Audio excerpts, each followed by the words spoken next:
Bonjour et bienvenue dans le journal de l'emploi. Dans un contexte de développement du numérique, de plus en plus d'entreprises ont du mal à recruter des talents. C'est ce que nous allons voir avec Frédéric Biard. Bonjour. Bonjour. Vous êtes président de la société JAM, qui est une société de portage salarial. Vous êtes là parce que vous avez lancé une étude avec OpinionWay, qui est sortie en octobre dernier, qui montre que 52% des PME, soit près de 93 000 entreprises, ont du mal à trouver des talents hautement qualifiés. Pour quelles raisons ?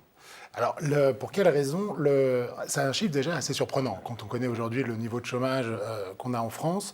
Pour quelle raison ? Tout simplement parce que, alors, dans 45% des cas, elles estiment qu'elles ne trouvent pas les compétences suffisantes. En revanche, il y a 35% des cas où il n'y a aucun candidat. Soit le candidat ne se manifeste pas, soit alors le candidat n'est pas intéressé par le projet d'entreprise ou par le métier en tant que tel. Donc on voit bien qu'au-delà, aujourd'hui, il y a une vraie mutation dans le mode du travail, et notamment des salariés, qui n'ont pas du tout les mêmes souhaits qu'auparavant. Il y a aussi une part d'exigence des salariés aussi qui est... Ils veulent tout de suite. Voilà. Ils n'ont plus envie de s'engager, ils n'ont plus forcément envie d'attendre, de s'investir plusieurs années avant d'avoir le retour de leur investissement. Les salaires, ça peut être un problème pour ces PME Non, aussi ? ce n'est pas un salaire. Non, parce que dans l'étude, en l'occurrence, on montre que dans 13% des cas, c'est une des raisons pour lesquelles on ne trouve pas les bons candidats, mais que dans 13% des cas. Oui, mais quand on a 52% des entreprises, des PME qui ont du mal à recruter, qui ne peuvent pas recruter, qu'est-ce qui se passe ? Elles attendent ? Elles attendent.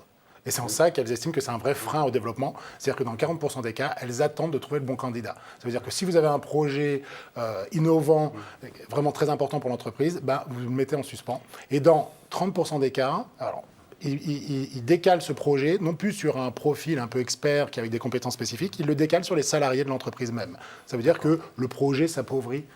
Et donc on n'est pas forcément exactement là où l'entreprise voulait aller. Mais ça, aller. au final, ça a un coût. Oui, c'est un coût, bien évidemment. C'est un coût à la fois financier et également un coût dans la durée. C'est-à-dire que l'entreprise ne peut pas évoluer, innover comme elle devrait l'être dans son contexte. Voilà, il y a un chiffre, c'est 175 milliards d'euros éventuellement de coûts estimés de pertes pour l'économie française. Mais c'est hallucinant. C'est impressionnant, oui. Alors, quelles doivent être les solutions ? Qu'est-ce que vous proposez ? Quelles sont les solutions pour les PME ? Parce que faire de la formation en interne, c'est peut-être intéressant à court terme, mais pas à long terme.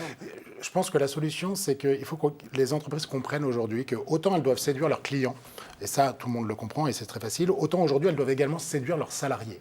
Et séduire leurs salariés, ça veut dire quoi ? Avec des projets innovants, une entreprise qui rayonne, qui donne envie qu'on l'intègre, et des projets individuels aux salariés intéressants. Et donc, aujourd'hui, ce qu'on constate, surtout en province d'ailleurs, où là, pour le coup, le taux monte à 60% de difficulté, il faut que les entreprises ou les dirigeants d'entreprises aillent se faire connaître, développent le bouche à oreille, aillent dans des salons pour l'emploi et pas juste des salons pour leur domaine d'activité. Il faut qu'ils aient un site internet, mais un site internet entre guillemets à la mode, pas juste une page un petit peu vieillotte qui présente une activité pas forcément très sexy. Mais ça, c'est une vraie révolution parce que autant pour l'univers des startups, on comprend, ils sont dans ces mécaniques, ils connaissent ce système et ils arrivent parfois avec peine à trouver ces ingénieurs développeurs que tout le monde recherche. Mais pour une PME dans l'industrie classique, c'est vraiment compliqué. C'est une vraie révolution. Et d'ailleurs, on s'en rend compte parce que les dirigeants d'entreprise maîtrisent très bien les contrats de travail un peu standards, CDI, CDD, et l'intérim. En revanche, tout ce qui est lié à l'indépendant, au freelance, ils ne maîtrisent absolument pas le contexte, le statut. Et ils n'osent pas y aller parce qu'ils ont peur en termes de coûts, ils ont peur d'un point de vue juridique. Et donc, il y a un vrai changement, entre guillemets, de vision du salariat. On le voit aussi qu'il y a une rupture en fonction de l'âge du dirigeant. C'est-à-dire qu'au-delà de 50 ans, on est encore dans le cadre du schéma du... on investit dans l'avenir, on va travailler ensemble très longtemps, alors qu'en fait, c'est absolument pas le souhait aujourd'hui des salariés et surtout les jeunes. Les jeunes dirigeants, eux, sont beaucoup plus souples par rapport à ça. Et donc, il y a un besoin. Je sens bien qu'il y a une solution à travers les indépendants, le portage salarial, mais c'est une vraie révolution quand même pour les PME. Les PME, elles basent tout leur savoir-faire sur l'humain et intégrer, internaliser le savoir-faire, externaliser, c'est un problème. Quels sont les avantages, selon vous, qui est une société de portage salarial, pour convaincre un chef Alors, d'entreprise les de gros PME? avantages, c'est que nous, on est un petit peu les intermédiaires. C'est-à-dire qu'on connaît, on sait où se trouvent les indépendants, où on peut trouver, entre guillemets, des forces vives, ce qui n'est pas forcément le cas des PME. Vous prenez une PME dans l'Ardèche, pas évident de savoir où aller contacter, entre guillemets, ces personnes-là. D'une part. D'autre part, les salariés, aujourd'hui, veulent avoir cette liberté d'avoir plusieurs employeurs. Le portage salarial leur permet d'avoir plusieurs employeurs et de manière très facile, tout en gardant le statut salarié. D'accord ?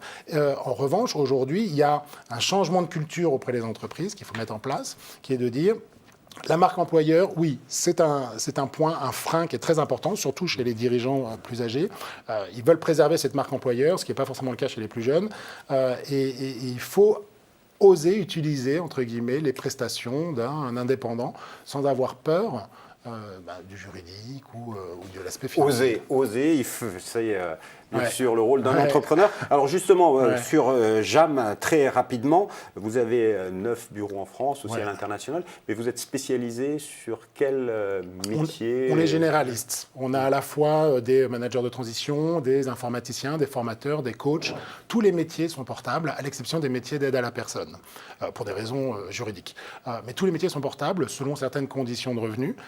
Mais aujourd'hui, nous, on est généraliste et on porte un petit peu tous les types de profils. Monsieur Biard, merci infiniment pour cet éclairage sur les indépendants et le portage salarial. Merci à vous. Merci. Et quant à nous, on se retrouve bientôt pour un nouveau journal. Mais en attendant, si vous voulez en savoir plus sur Jam, un site internet www.jam.fr. Au revoir et à bientôt.